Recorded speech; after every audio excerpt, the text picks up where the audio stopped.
we got swarm number 8 in a trap. I closed the circle so the queen can't get out.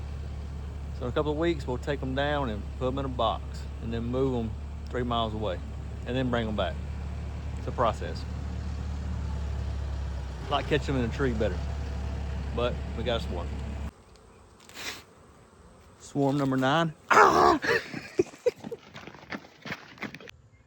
All right, so I just left swarm 9, and what I've been doing is putting the rest of these swarm traps out, and they're already found it. So look at that. And if you hadn't seen it already, these gals right here just chilling. So thinking about I'm gonna try to catch them. I am not prepared to catch a swarm. Don't have a box with me. I had to go borrow a spray bottle and sugar water from a neighbor down the road. I do have my trap preparation 5-gallon bucket. I'm gonna dump that out and use it to try to catch them. I went and got my box already. Fortunately, I have my fruit tree grafting ammo container that has this in it. So I'm going to try to set the phone up and record this and see what happens.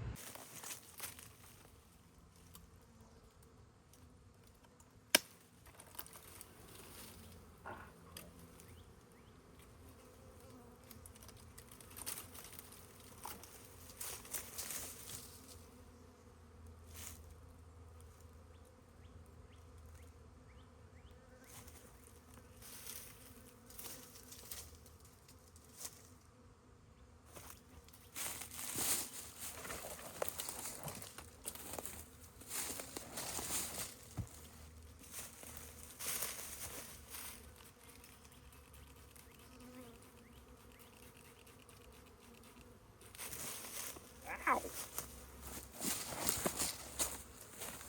Ow!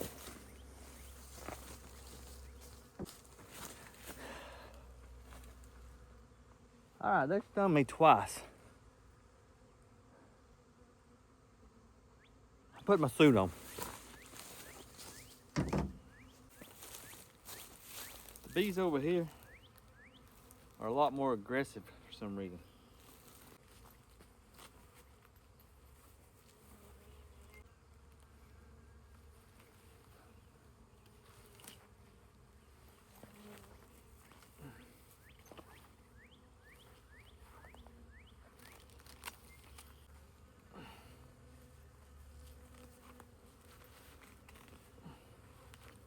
What's the deal, man?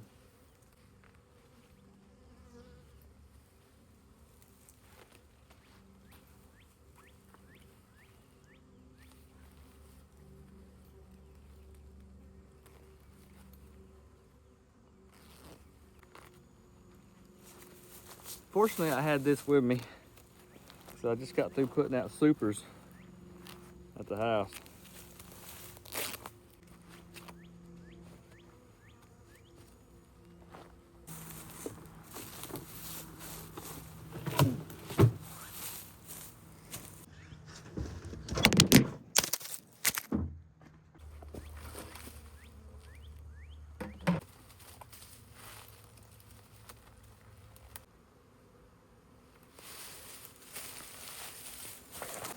All right, I don't know how good this is gonna go. Got it cleared out the best I can. Might do a little bit more. But I ain't got room to stick my bucket under here for the swarm to fall. And I think they're built in a bird's nest. So the phone paused. It was a bummer. You get that on film. But I got a bunch of them dumped in. 5-gallon bucket worked really good. However, I do have a bunch of them still right here. So I'm gonna wait a little bit and see if I got the queen or not. So it's literally the next day. I caught swarm number 10 in that tree right there. Hung this trap the same day. I stuck them in the box and put them over there in that stand. This is a new swarm.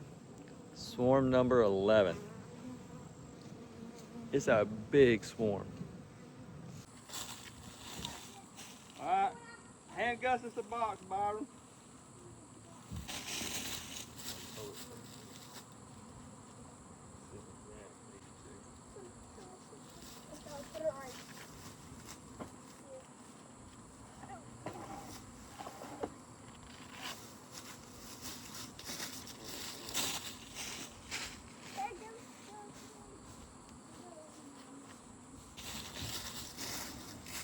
I need room to sit on, so put it further down.